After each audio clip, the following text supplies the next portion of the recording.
இந்த நாள் வேத தியானத்தில் நாம் நப்தலியின் குடும்பத்தை குறித்து நாம் இந்த நாளிலே கூட தியானிக்க போகிறோம்.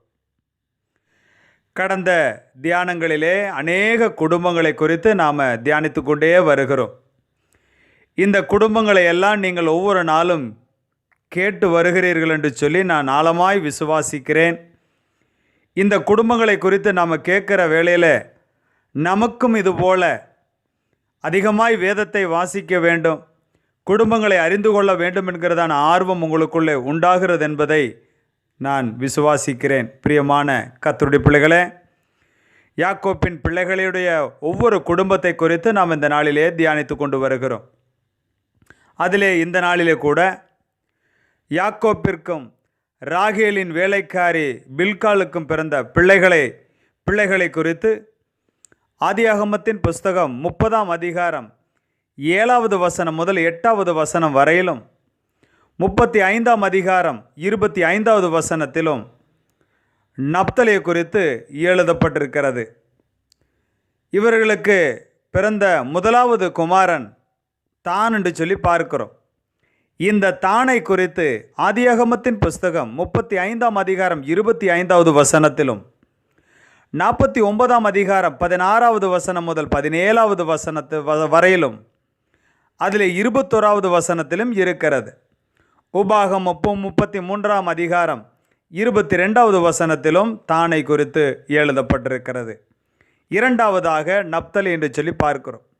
இந்த நப்தலியை குறித்து ஆதியாகமத்தின் புஸ்தகம் 30ஆம் அதிகாரம் 7வது வசனம் முதல் 8வது வசனம் வரையிலும் 46ஆம் அதிகாரம் 24வது வசனத்திலும் 49ஆம் அதிகாரம் 21வது வசனத்திலும் உபாகமத்தின் புஸ்தகம் 33ஆம் அதிகாரம் 23வது வசனத்திலும் மத்தேயு எழுதின சுவிசேஷம் 4ஆம் அதிகாரம் 13வது வசனத்திலும் 15வது வசனத்திலும் இந்த நப்தலியை குறித்து எழுதப்பட்டிருக்கிறது. பிரியமான கர்த்தருடைய பிள்ளைகளே, இனி நமக்கு இரண்டாவதாக நப்தலியின் பிள்ளைகளை குறித்து நாம் இனி பார்க்கலாம்.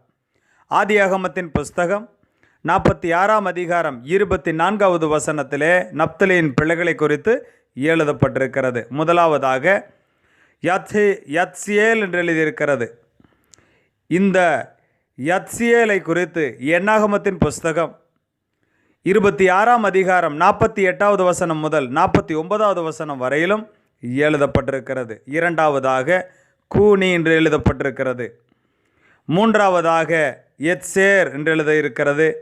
நான்காவதாக சில்லேம் என்று எழுதப்பட்டிருக்கிறது. பிரியமான கர்த்தருடைய பிள்ளைகளே, இவ்வளவே நப்தலியின் குடும்பத்தின் விவரங்களாய் இருக்கிறது. நீங்கள் ஒவ்வொரு நாளும் இந்த குடும்பங்களை படித்து நீங்கள் ஆவிக்குரிய வாழ்க்கையிலே வளர நான் உங்களை வாழ்த்துகிறேன். கர்த்தர் உங்களை ஒவ்வொருவரையும் ஆசீர்வதித்து வழிநடத்துவாராக. பிரியமான கர்த்தருடைய பிள்ளைகளே, இந்த நிகழ்ச்சிகளை எல்லாம் நம்முடைய சகோதர சகோதரிகளுக்கு நீங்கள் ஷேர் பண்ணி அவர்களுக்கும் இந்த ஆசீர்வாதத்தை பெற்றுக்கொள்ள, அறிந்து கொள்ள, அவர்களும் ஆவிக்குரிய வாழ்க்கையில் வளர நீங்கள் உதவ வேண்டும் என்று சொல்லி தாழ்மையோடு கூட கேட்டுக்கொள்கிறேன். நான் அடுத்த குடும்பத்தில் சந்திக்கும் வரையிலும் நம்முடைய தேவனாகிய கர்த்தர் நம்மை ஒவ்வொருவரையும் அளவில்லாமல் ஆசீர்வதித்து வழி நடத்துவாராக. ஆமேன். God bless you.